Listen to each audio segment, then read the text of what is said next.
muito bem.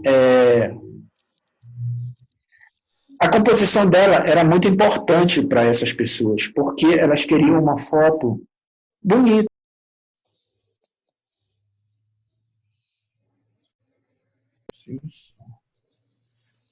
Tá ok? Vocês estão ouvindo aí? Tá, né? Tá. Então, até onde vocês ouviram? Foto bonita. Ah, então tá. As pessoas elas queriam uma composição, sem saber que elas estavam compondo, elas queriam que a foto elas pudessem dar conta de mostrar, né, aquilo que elas idealizavam, né, o que poderia ser a cena na cabeça delas. Um vaso vermelho lá no fundo, as pessoas sempre, na maioria das vezes, as pessoas centralizadas. Aí eu peguei uma vez e fiz a seguinte coisa. Eu peguei as fotos da minha mãe, eu deveria ter feito isso agora. Peguei as fotos dela de agora, que ela tira foto de tudo, ela faz um bolo, aí ela tira foto. Ela compra frutas no supermercado, aí ela tira foto das frutas que ela comprou. Ela varre o chão. Aí eu peguei essas fotos dela maluca e fui comparar com as fotos antigas. Essas fotos de hoje que ela faz com câmera digital são uma bosta, é horrível. Horrível. Porque ela tira várias, aí ela escolhe uma. As fotos antigas não podia. Tem um sistema que você faz no celular que ele mesmo tira várias e escolhe uma. Você já viu isso? É mesmo? Olha aí. A máquina já está pensando por nós, né? Até nisso. Perigo. Eu não vou escolher depois, porque a máquina já escolhe por mim, né? Então, isso é só para a gente ter uma ideia do quanto é importante a fotografia em um filme. Eu vou colocar agora para vocês alguns exemplos de fotógrafas e fotógrafos que, assim, tem trabalhos lindíssimos. E, assim, uma delas que eu adoro é a Hannah Starkey. Vai uma aí pro WhatsApp agora. Não escrevam, tá? Por enquanto, por favor, no WhatsApp, só para eu mandar uma sequência de fotos dela, tá? Duas. Fui lá ver. Três. Você falou pra gente dela na época. Sim, sim. Essa mulher é muito referência para mim, assim. Ela incorpora no trabalho dela totalmente assim o universo feminino. Todas as fotos. Legal esse espelho. Tipo um McDonald's.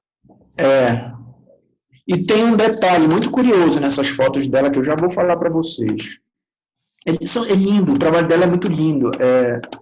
Sempre é um trabalho muito voltado para o universo feminino.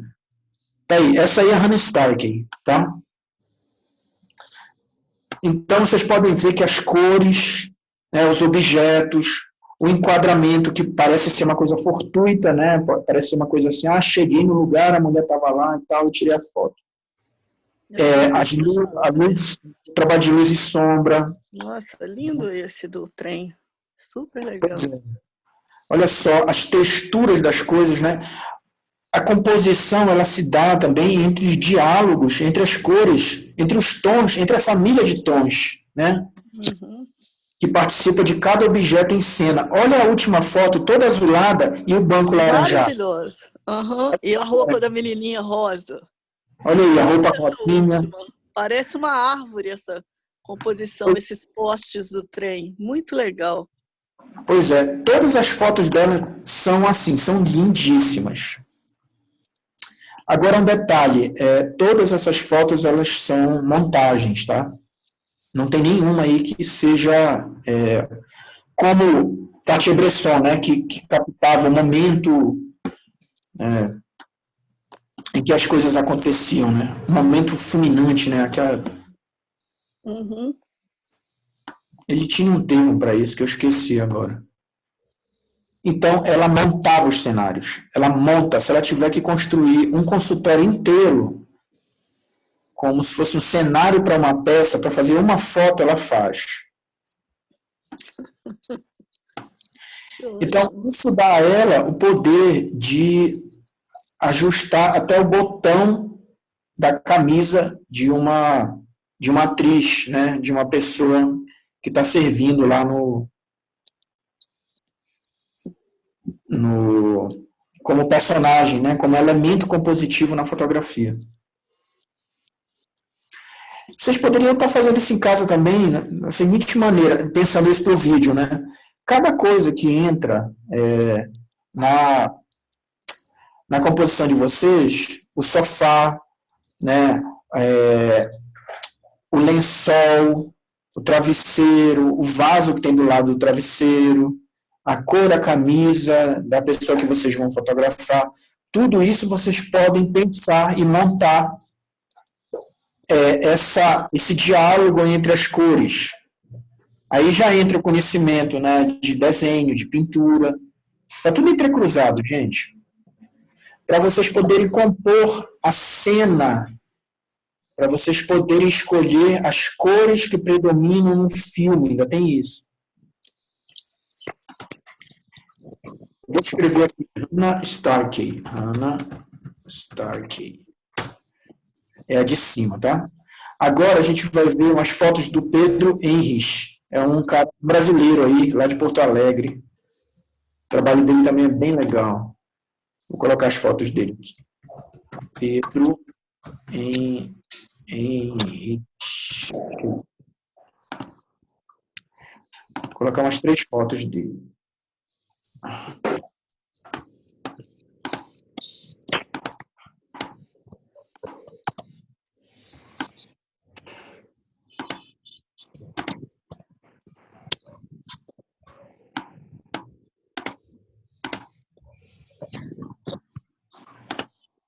Aí o Pedro ele também tem essa pegada de registrar, fazer fotos dentro de um determinado nicho do universo feminino. Ele fotografa muitas modelos, tem umas fotos dele que são muito legais. Eu até acho que parece que eu tinha pego umas aqui, mas acho que não peguei. E ele tem toda essa preocupação também com a cor que ele utiliza, sabe? Em cada imagem. Esse daí ele já vai buscando. Tu gosta muito do Gustavo, Josane?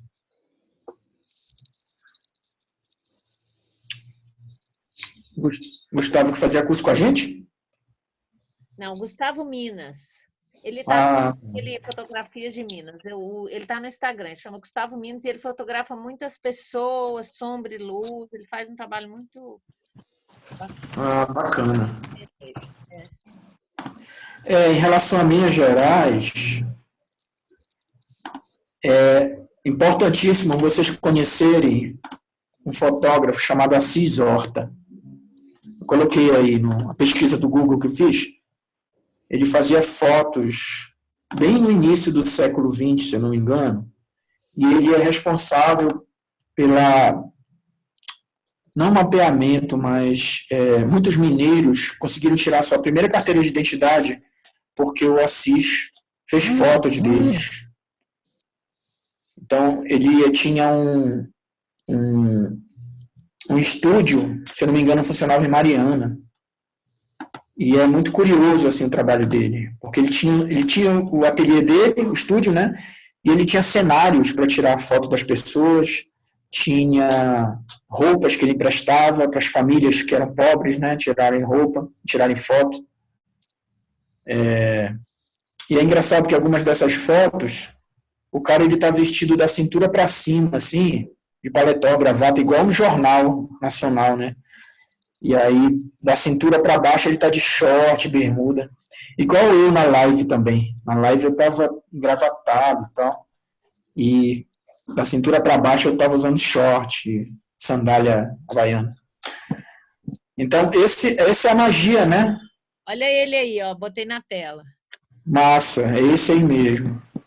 São as fotos dele, aliás, É um trabalho belíssimo, gente. E ele era muito meticuloso com a forma como ele guardava essas fotos, o acervo, né? A forma como ele fazia a manutenção delas, a conservação. Então, sobrou tudo que vocês possam imaginar dele. A máquina, filmes, lentes, tripé, tudo guardado com muito esmero, com muito carinho.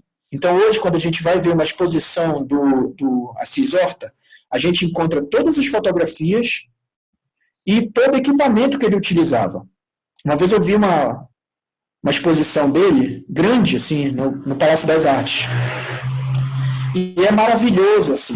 Estou falando disso para vocês porque esse tipo de fotógrafo, ele prestava atenção em tudo que entrava na composição da fotografia.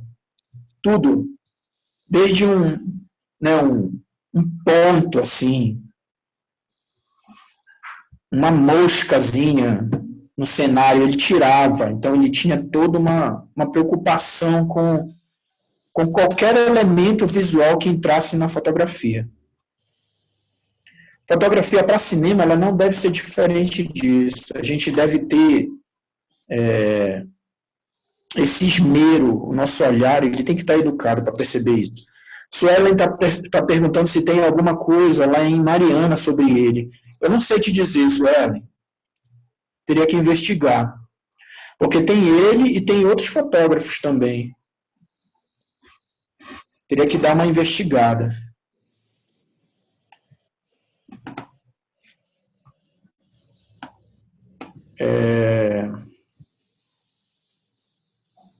Eu vou colocar aqui também o site do Henrich, do Pedro Henrich, do cara lá de Porto Alegre. Eu vou colocar no WhatsApp. Caso vocês queiram conhecer mais do trabalho dele, joguei lá o link.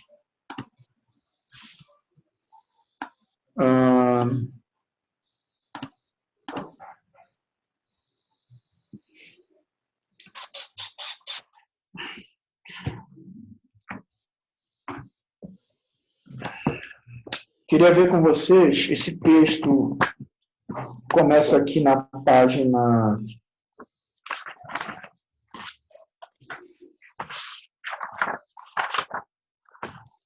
69, tá no WhatsApp, tá? Eu vou só recuperar ele lá em cima. São 3 laudazinhas aqui. De qual livro? Tá.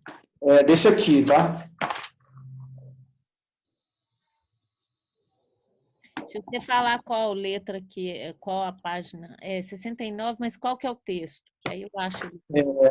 A fotografia. Espera aí que eu coloquei aqui o texto. Não tá, não. Joga aí mesmo, é melhor jogar por aí. O que eu coloquei aqui foi outro.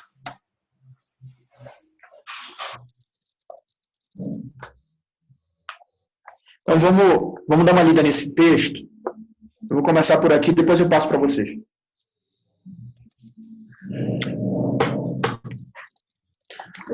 Aí, se tu encontrares aí, Josânia, tu coloca pra gente no ponto grande aí. Aí, beleza. Então, eu vou começar aqui, tá? A fotografia surgiu com o químico francês Nicéphore Niepce, utilizando uma placa de estânio tratada com emulsão especial exposta ao sol.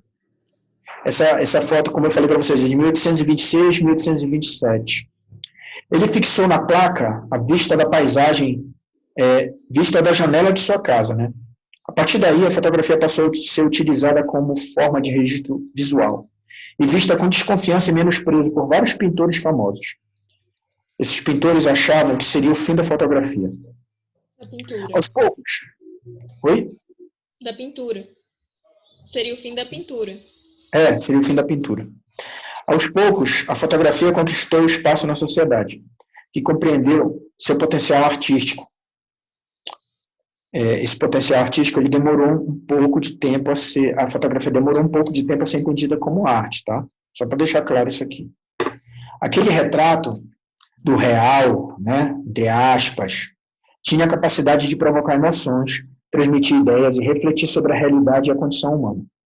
Com o surgimento do cinema, tá, que nada mais é do que fotos sequenciadas, né, 24 quadros por segundo.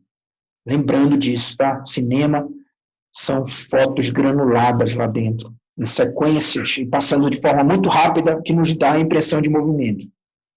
A fotografia ganhou muitas possibilidades de expressão. Mas o que faz um fotógrafo ou diretor de fotografia num vídeo de curta-metragem? Fotografia vem da junção das palavras gregas fotos, que significa luz, e grafia, que quer dizer escrita ou maneira de escrever.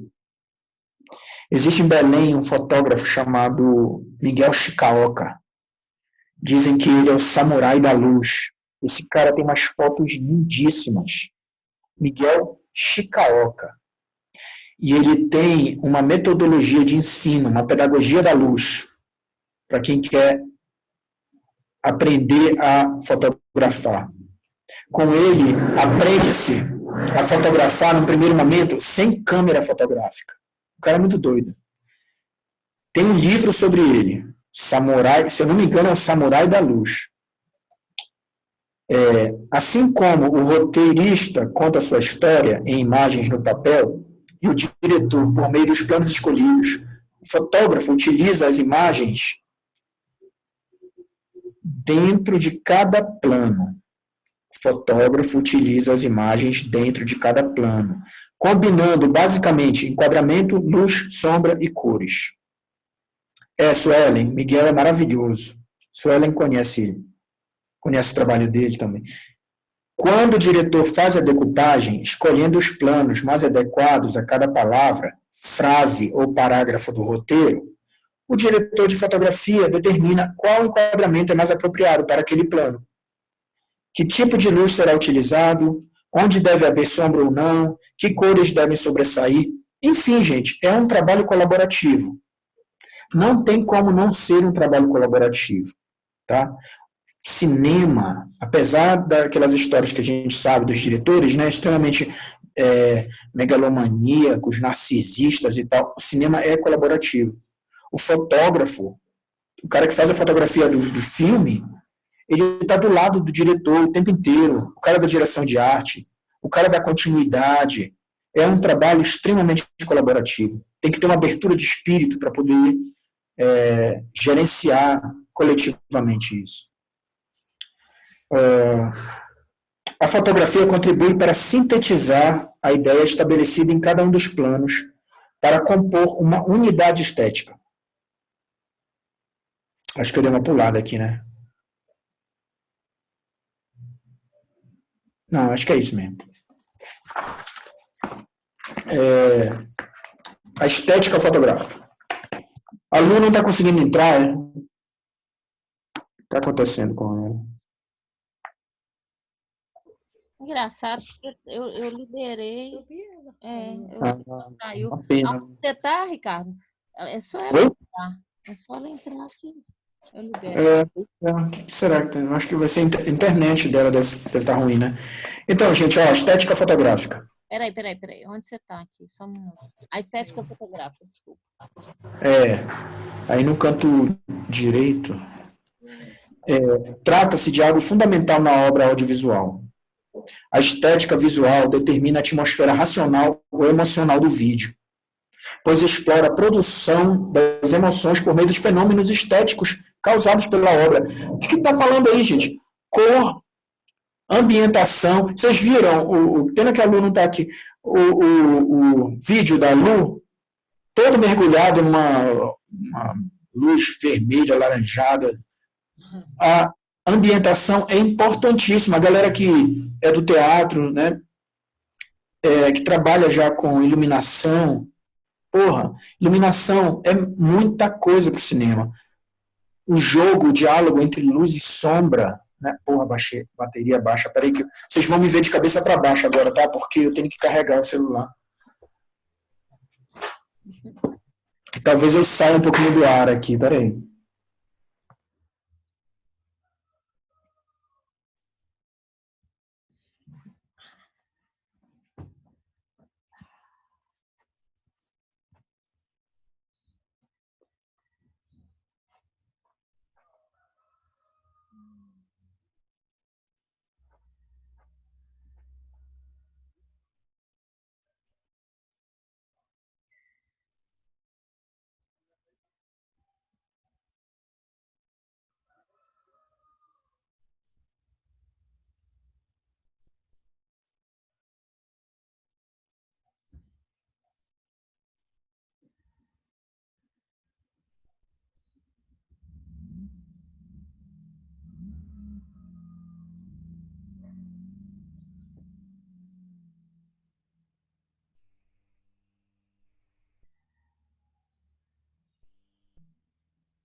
Estou gravando, mas...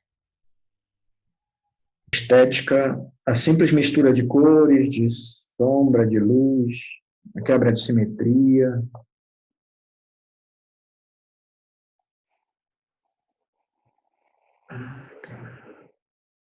Anotação de tela não funciona no Zoom. Vocês continuaram aí ou eu posso continuar de onde parou?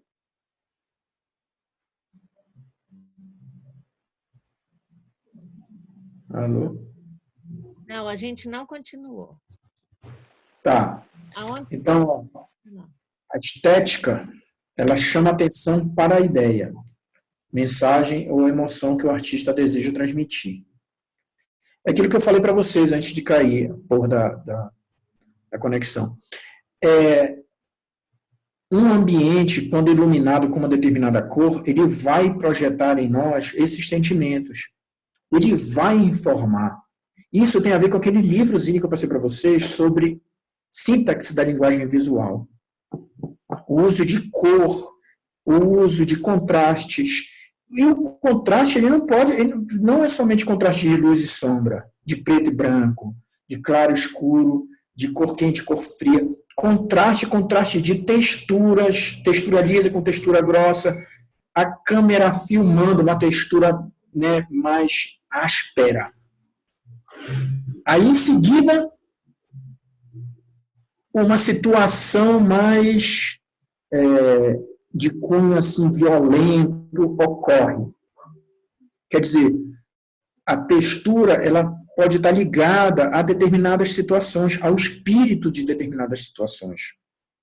Então, tu pode trabalhar a textura plácida de uma água assim parada, uma água cristalina, né? Aquela superfície assim calma, tranquila, né? Aí a câmera dá um close ali.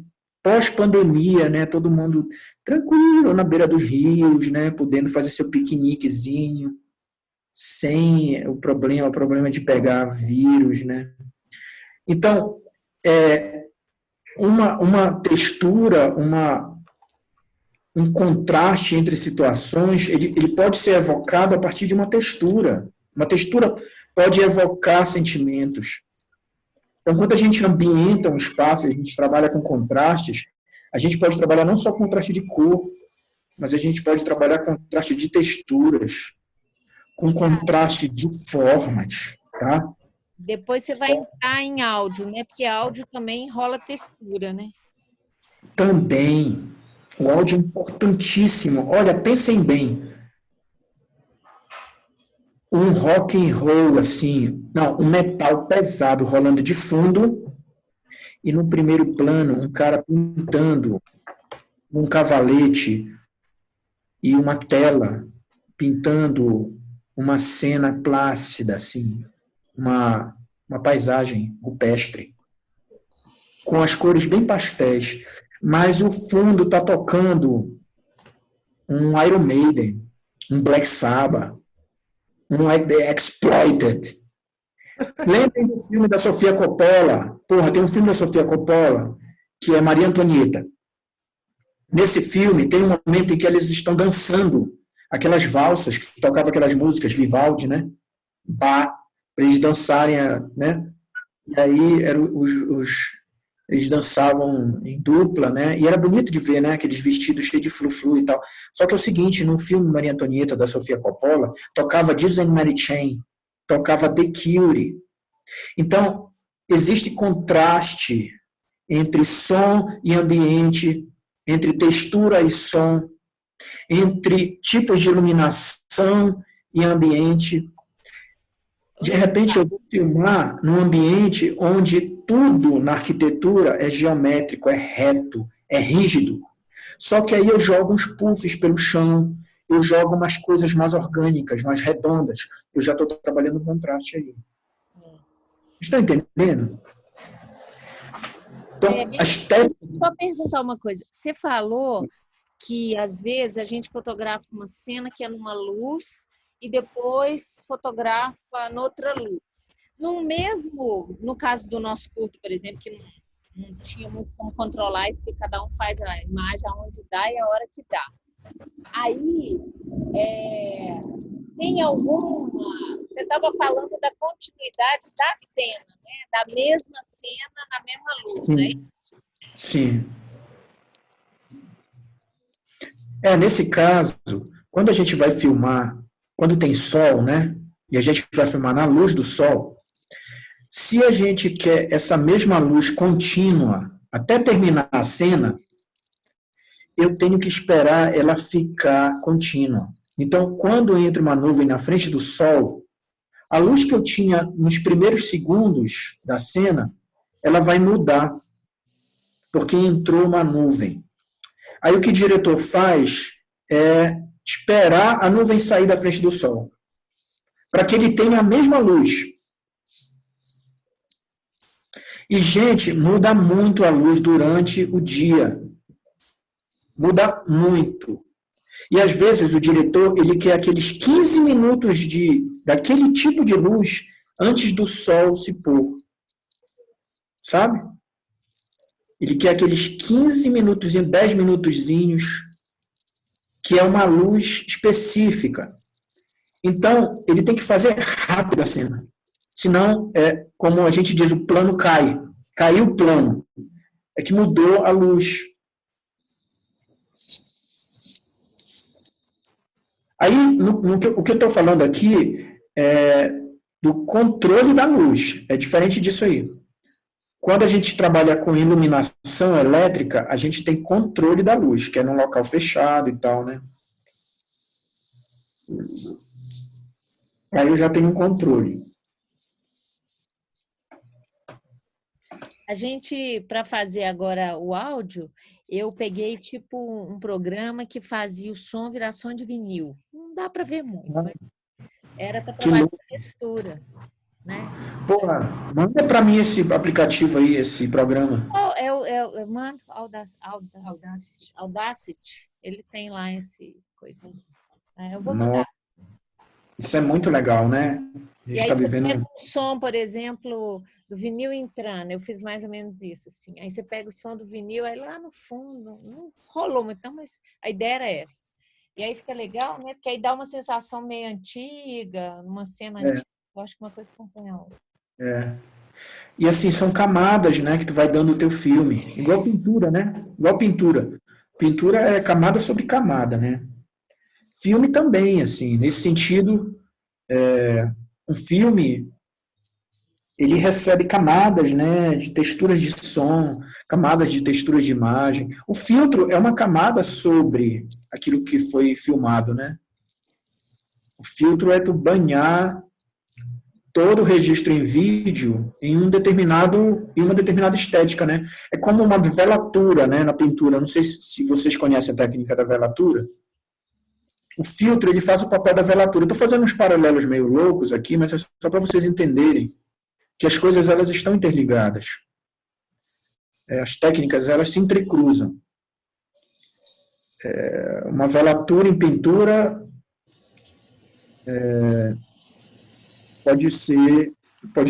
a gente pode fazer um paralelo com os filtros do Instagram, por exemplo. Tá? Então, essa estética da ambiência que a fotografia ela capta é muito importante para cada cena que a gente pensa. A estética é a apropriação de um objeto pelo ato de criação artística. Ela o assimila, transforma-o e o apresenta com um novo olhar em um novo contexto. O diretor de fotografia cria sua estética fotográfica, traduzindo uma visão de mundo. Tem diretores de fotografia que os diretores de cinema, né, de filmes, eles chamam esses caras porque eles sabem que aquele cara ele trabalha com uma fotografia mais escura, né, que ele sabe fazer cenas assim escuras e tal. Aí o filme sai assim meio dark e tal. Mas o diretor chama esse cara da fotografia porque ele sabe que ele trabalha nesse sentido, né? Então ele apresenta uma visão de mundo nesse sentido. Um olhar artístico pessoal sobre o universo em que personagem e a história estão inseridos, eu acho. De acordo com a concepção de criação do diretor. Isso não quer dizer que a criação do fotógrafo deve estar subordinada à concepção do diretor, mas ser complementar a ela. Então, ele está do lado do diretor, né? Ele não está nem acima nem abaixo. Mas que recurso o diretor de fotografia pode utilizar para criar sua concepção estética com as imagens? Aí aqui ele fala das principais, tá? Mas a gente não vai abordar elas. Observação, análise e síntese. Eu vou tirar uma cópia, eu vou escanear isso aqui e vou mandar para vocês lerem, tá? Vou colocar logo após a aula. Agora, eu separei aqui Gente, tem alguma pergunta aí? Se vocês quiserem fazer alguma pergunta. Eu queria comentar sobre um livro. É um livro de arquitetura, na verdade. É um livro de arquitetura e design de interiores. Se chama Os Olhos da Pele, a Arquitetura e os Sentidos. Eu vou mandar a referência aqui no chat.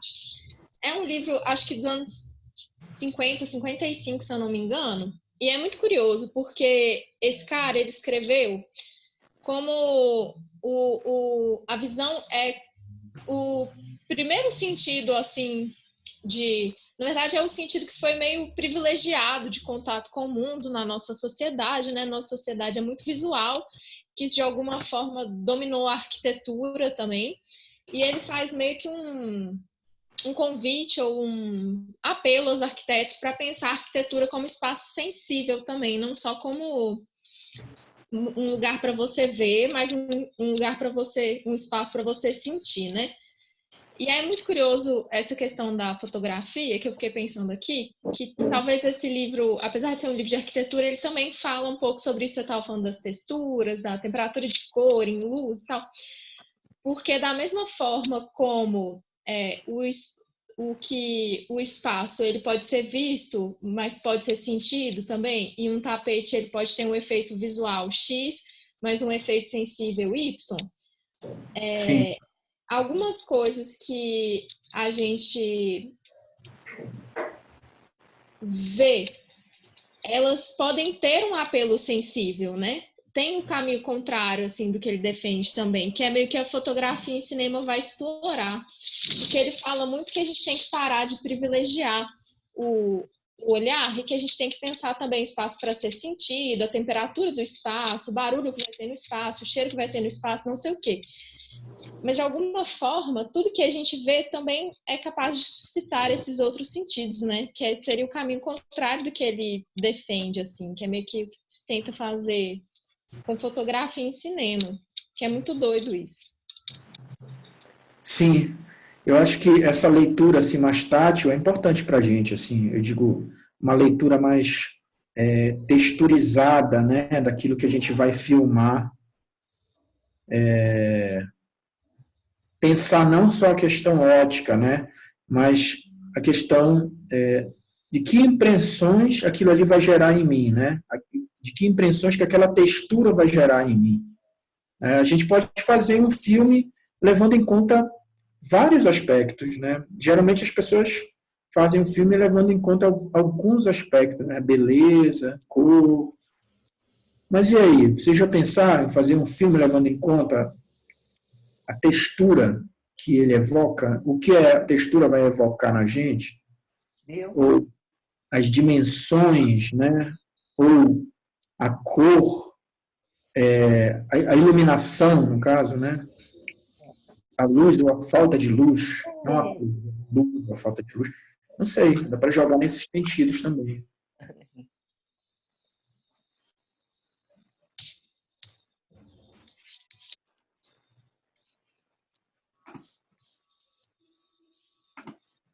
Eu estava vendo aqui como é que eu poderia mostrar um vídeo para vocês. Eu estou de cabeça para baixo porque o celular tem que estar carregando. E eu não, se eu for virar ele sai do ar o Zoom desconecta. Então, eu queria ver como é que eu poderia mostrar esse vídeo. Ou vou mostrar outro dia. Você quer passar ele... Aí não tem como, né? Você tem link Aí... dele? Não, porque eu não posso. Porque é o seguinte, esse filme eu fiz para uma companhia de teatro. Mas eu não posso mostrar ele para ninguém, porque a pessoa que aparece nele, nós assinamos um contrato porque ela aparece se masturbando no vídeo. Então, ela não quer ser exposta. Então, eu não posso postar ele em lugar nenhum. Eu só posso mostrar rápido, senão ela me processa. Só posso mostrar rápido. Mas é lindo o vídeo, lindíssimo. A gente fez música para ela, eu fiz a direção de arte, fiz a edição do vídeo, fiz os registros em vídeo. Só que não vai dar para mostrar aqui, eu vou ter que mostrar outro dia. Mas daí você não pode mostrar nunca o filme?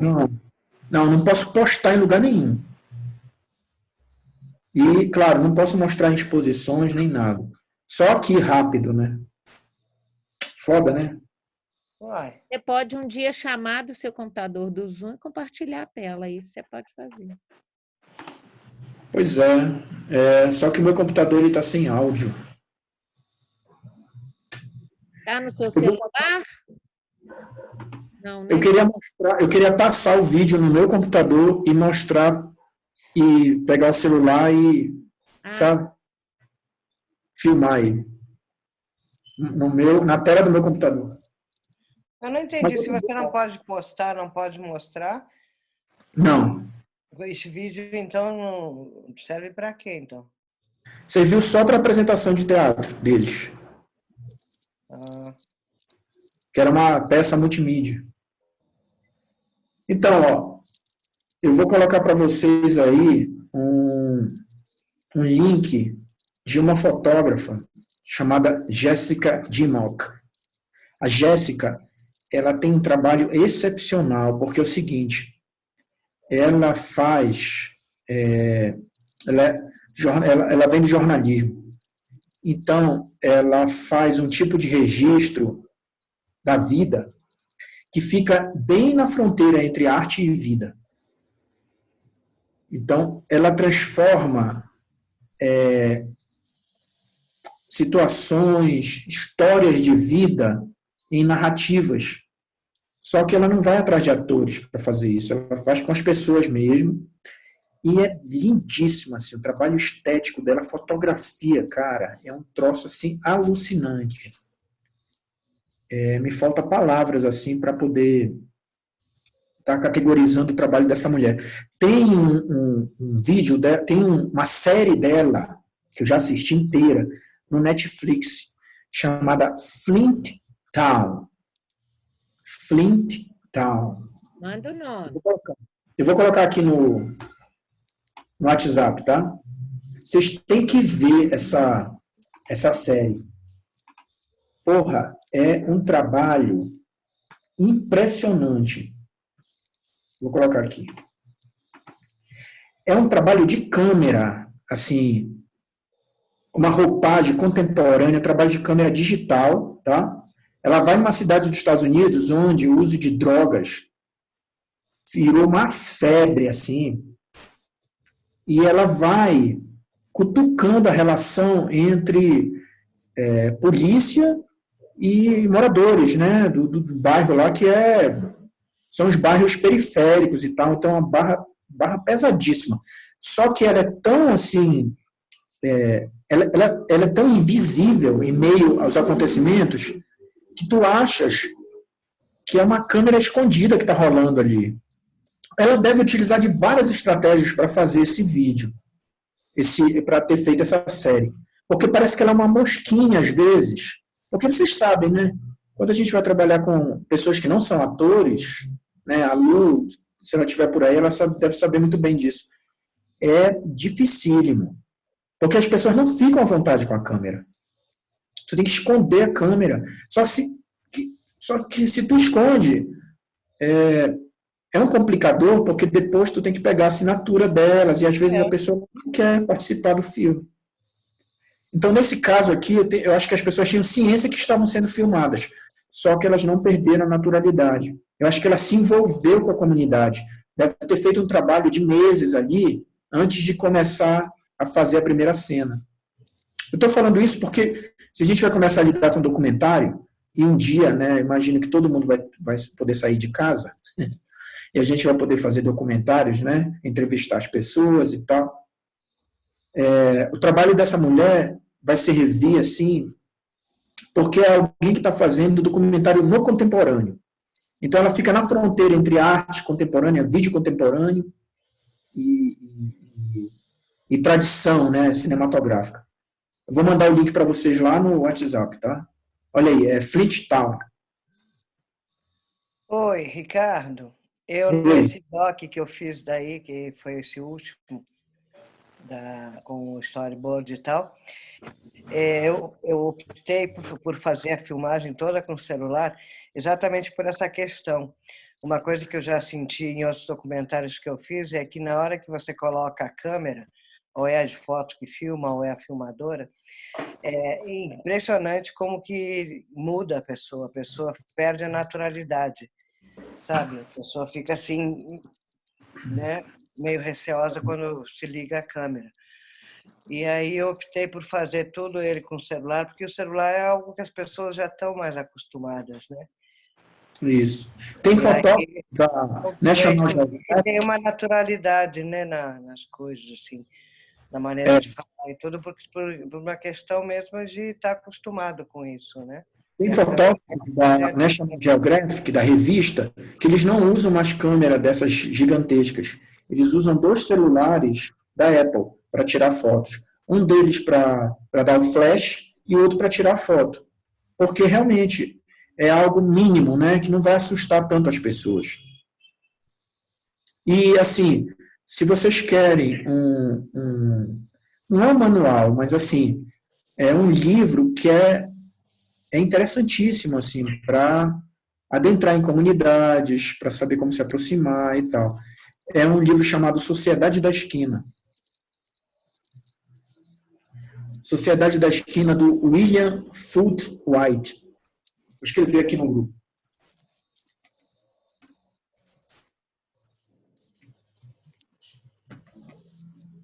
Foote White. Sociedade da Esquina. Mostra como adentrar as comunidades, e assim, ele conta em forma quase romanceada o livro. É muito bom. Não é um livro de estudo, mas é um livro que pela primeira vez trabalhou essa questão da participação e observação na sociologia. Então, eu vou colocar um link aqui da Jéssica, é um videozinho dela, que na verdade mostra, é tipo um teaser de um filme ou uma série que ela vai fazer, ou de um curta, não sei. Dê uma olhadinha aí, ele é bem rápido, coisa de 3 minutos. O nome é Get Back Girl, da Jessica Dimmock. Cláudio, que isso? Volta de cabeça para baixo. O que é isso aí, Cláudio? De Cláudio, livro. Ah, tá, Sociedade da Esquina. Beleza. Ele tem PDF. É maravilhoso esse livro. Dê uma olhada aí nesse livro. Se você puder mandar no Zap, que aí fica registrado lá, melhor. Vocês não estão usando o Gmail, né? Eu vi lá no Gmail, não tem porra nenhuma lá. Bárbara teve o maior trabalho de abrir o Eu negócio. não estou usando, porque eu sou tão aplicada que eu estava trabalhando no curto. Mas de agora em diante vou mandar as fotos Eu todas acabei de lá. falar, tem que ser no e-mail para dar uso e para foto. Eu tenho que parar para fazer isso também, tirar um tempo, porque eu tenho que botar, não botei nada ainda. Eu estou filmando aqui, também eu tenho que parar para montar o vídeo. Dê uma olhada nesse vídeo aí da Jessica Dimmock.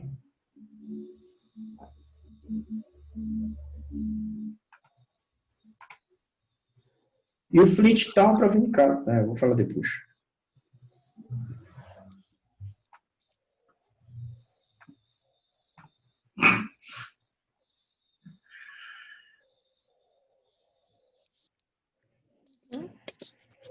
Vocês terminarem, vocês me avisem, tá?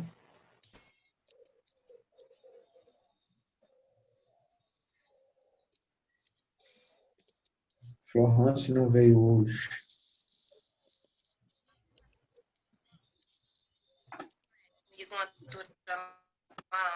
See, let me tell you, love became strong when I was born.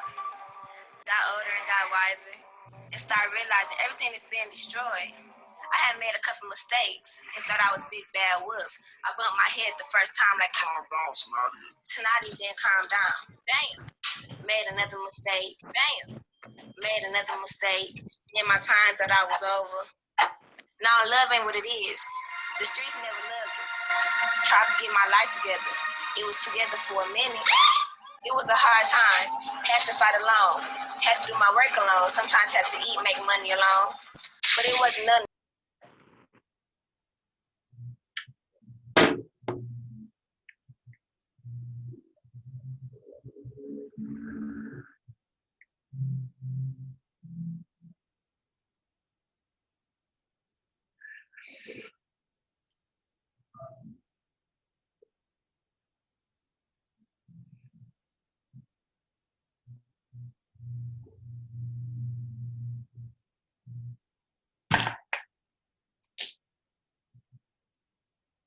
Diogo.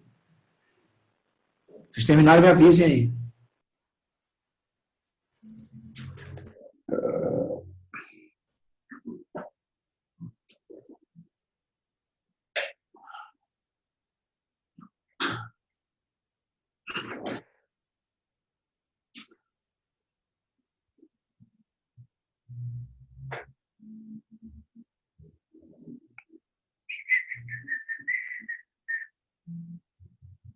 Acabamos. Beleza. Então, vocês viram? Cara, enquadramento, ângulo, assim, super fluido, assim, uma coisa muito avançada, assim, é coisa de gente que pega todo dia na porra da câmera para filmar. Ângulos, planos lindos, assim, uma coisa limpa, entra na cena só necessário e, assim, não é uma coisa dura, a câmera dela não é algo duro, é algo flexível, assim, tá na mão dela, assim, acho que ela deve filmar com celular, porque... Então, assim, uma dica para vocês é ir tentando colocar o celular, a câmera de filmar, sei lá, em ângulos improváveis, sabe? Se vocês vão filmar o chão, ao invés de filmar de cima para baixo, por que você não coloca a câmera no chão mesmo, sabe? Se vocês vão filmar alguém chegando, aí a gente filma a perna andando, né? Assim, né? E que vocês não filmam o pé da pessoa, coloca a câmera no chão e os pés passando assim na cara da câmera, sabe? É começar a pensar outros ângulos, outros enquadramentos possíveis para a câmera. Faz a imagem, depois você configura ela. Depois um nome. Fantástico. Então, eu também parto da imagem. Eu dou aula. Vamos falar isso aqui. Vou colocar para vocês aí um link do site da Jéssica, tá? Desculpa, porque nós estamos aqui na maior prosa. Eu não vi que estava ligado. É porque eu estou falando aqui, Ricardo, até que o que eu descobri, e a Lili está falando a mesma coisa, que eu estou aprendendo na hora que eu vejo a imagem que a gente fez. Eu estou tentando fazer o processo contrário, tipo, ir para a imagem pensando no plano, mas o que tem acontecido na prática é o contrário. A gente faz o combinado, pensa o plano e na hora que vai fazer faz diferente. Aí depois é que eu vou botar o nome do plano, mas é um hábito, né? Entendi. Interessante também. Na verdade, é vocês que vão dizer assim o que fica mais confortável, né? Qual a melhor forma? O que é mais adequado, digamos assim? Vamos utilizar a palavra adequado, né? O que seria mais adequado para cada um de vocês, né? Vocês que vão escolher, né? Saber a regra é importante, mas saber quebrar a regra, substituir ela por outras é mais importante ainda, né? É criar as próprias regras, né? Os próprios métodos, né? É a gente que deve criar, né? Eu acho importante isso. Olha, eu estou colocando lá o site da Jéssica, tá? Caso vocês queiram saber mais sobre o trabalho dela. E, gente, por favor, assistem, pelo amor de Deus, assistam. Flint Town, tá no Netflix, é bom demais, tem suspense, tem violência, tem coisas delicadas, tem coisas assim que lembram muito uma novela, assim, tu fica grudado no negócio para querer saber o que vai acontecer no próximo capítulo. É muito bom. Jéssica ela é boa demais.